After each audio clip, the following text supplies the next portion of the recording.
In a world where bedtime socks divide households and 1-second microwave abandonments echo through the night, justice is not optional, it's mandatory.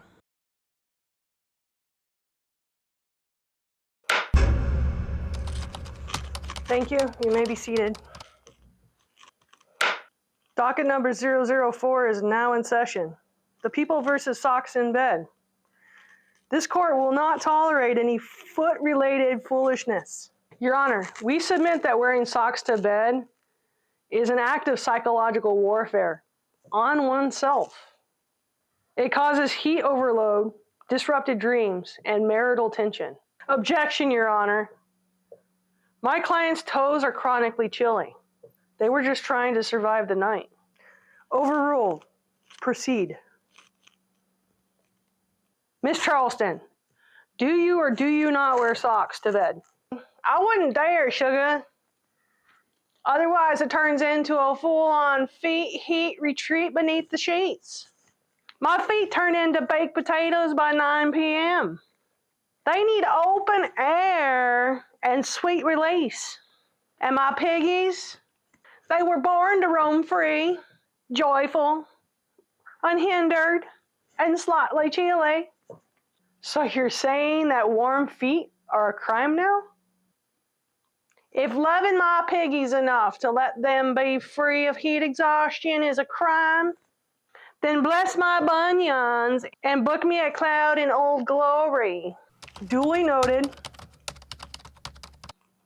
Sock sleepers are found guilty of excessive insulation. Sentenced to 1 month of sleeping under a fleece blanket with a foot cutout. Case dismissed.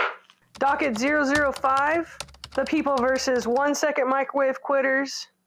This court will now hear testimony on the emotional damage caused by abandoning microwaves with 1 second left. Your Honor, Exhibit A kitchen full of beeping at 3 a.m. The beep was never silenced. The burrito never finished spinning. The trauma, it's ongoing. Objection. My client argues that they were just being efficient. They knew it was done. 1 second means nothing. Nothing? Nothing? Tell that to the enchiladas that still have a cold core. Sustained. Cold cores are an epidemic. Proceed. I was almost there, man. Just 1 more second. 1. But no, they ripped me out mid-rotation. Now my beans are cold and my cheese, it has trust issues. Objection. The burrito is dramatizing. Overruled, but relatable. Defendants found guilty of beep abandonment and culinary impatience. The court hereby sentences the defendants to 3 months of unevenly cooked Hot Pockets and unskippable microwave popcorn ads. This court is hereby adjourned.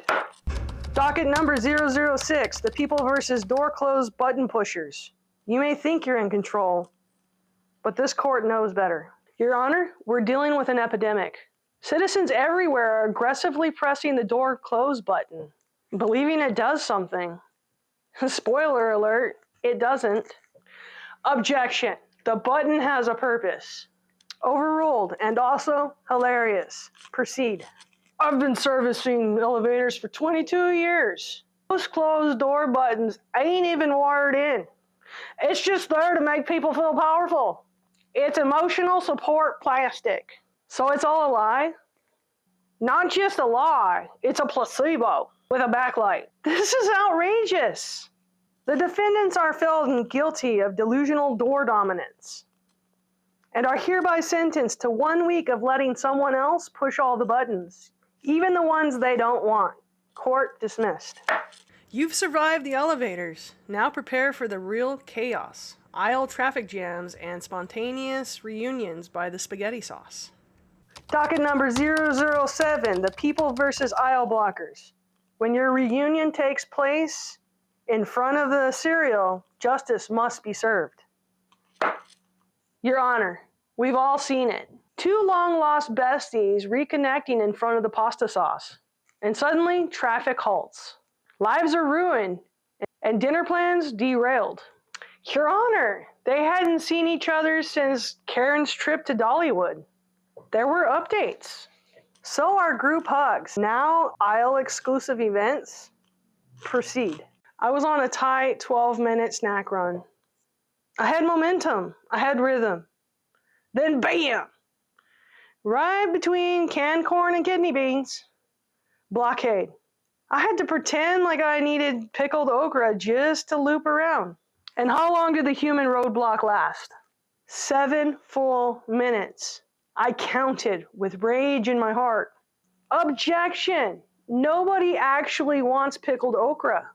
Sustained, and yet she suffered. Aisle blockers found guilty of obstructing grocery flow, and you're hereby sentenced to carry a blinking traffic cone and a sign that says sorry for the delay for the next 5 grocery trips. This court has spoken. Docket number 008, the People versus Loud Chewers. Viewer discretion is advised because we're about to hear some things that we cannot unhear, okay? Your Honor, this isn't just chewing. This is open mouth food assault. Slurps, smacks, uninvited soundtracks to sandwich consumption. Objection! My client claims they were raised in a crunch-positive household. They believe chewing loudly enhances the flavor. That's a bold defense, and wrong. Proceed. Now, I love a good kettle-cooked crisp, but Lord help us all. Some folks chew like raccoons fighting over gravel in a metal trash can. It's like sitting next to a wood chipper with an opinion. Would you say this chewing impacted your spiritual peace, Miss Charleston? Sugar, I had to excuse myself from Thanksgiving. I heard Cousin Ricky gnawing on a roll like it owed him money. Objection. This is a personal attack on Ricky. Overruled. He knows what he did. It's Hammer. Defendant is guilty of second-degree slop smacking and is hereby sentenced to 1 week of chewing celery and having to listen to it on a continuous loop. Court adjourned. Docket number 009, the People versus Thankless Doorhoppers. When thank you becomes optional, this court becomes aggressive. Your Honor, my client risked his wrist, his elbow, and his ego to hold a door open for a stranger. And what did he get? Not a nod, not even a chin lift, nada, nothing, zilch, zip. Maybe they were distracted. Maybe they said it in their heart. We do not accept emotional thank yous here in this court. Continue. I held that door for 7 seconds. That's a record in some states. They walked through like I was just part of the wall. I could have been a coat rack for all they cared. Would you say you've suffered irreparable emotional damage? I now make aggressive eye contact with every stranger within 10 feet of a door. I've become the passive-aggressive greeter. It's ridiculous. Your Honor, we are making mountains out of molehills. Well, this mountain's got trauma. Has the jury reached a verdict? The defendant is hereby sentenced to a week of holding doors for people who go out the window instead. Case dismissed.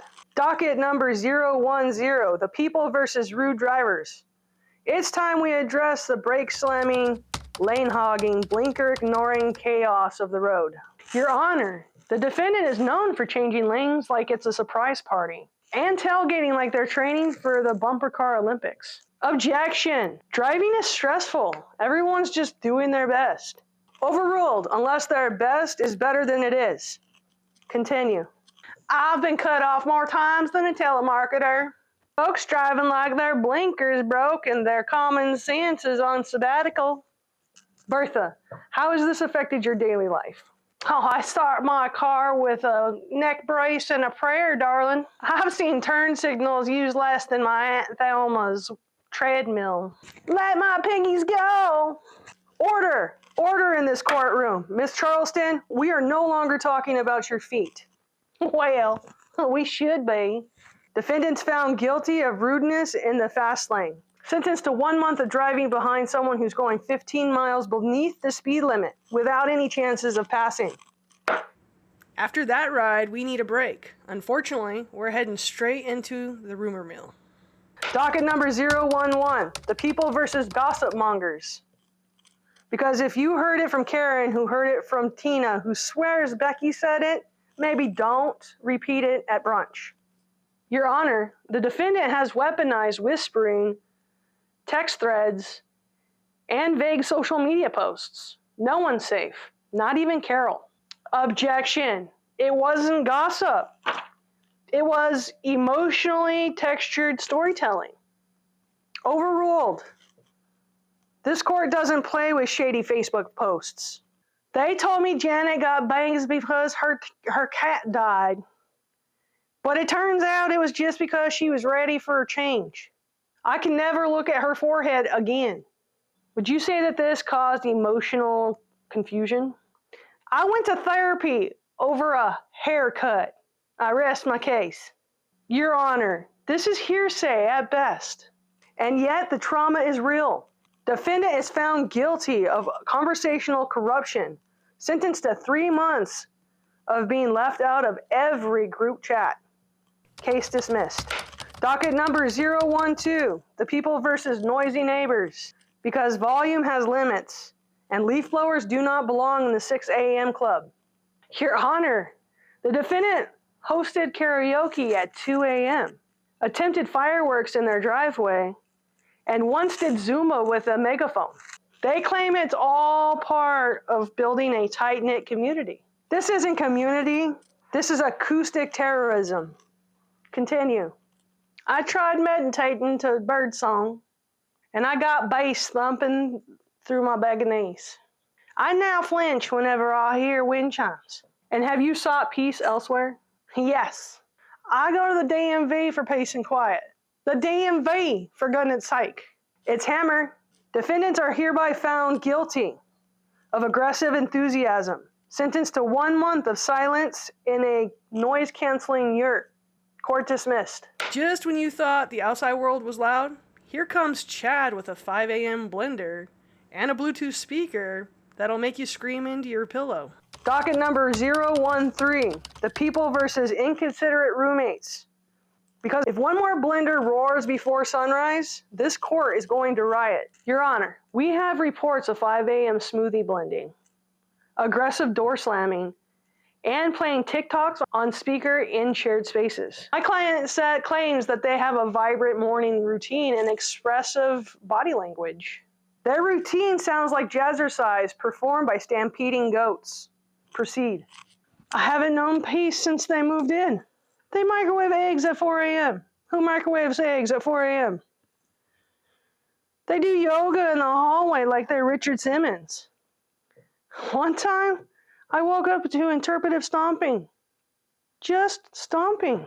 And how do you cope? I sleep with noise-canceling headphones. I have 2 white noise machines. One plays ocean sounds.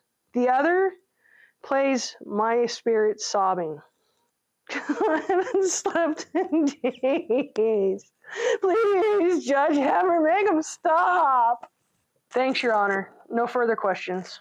Defendants are found guilty of inconsiderate clatter and excessive shared space sound waves. Sentenced to 2 weeks of living with a librarian who hates noise and joy. Court is adjourned for now.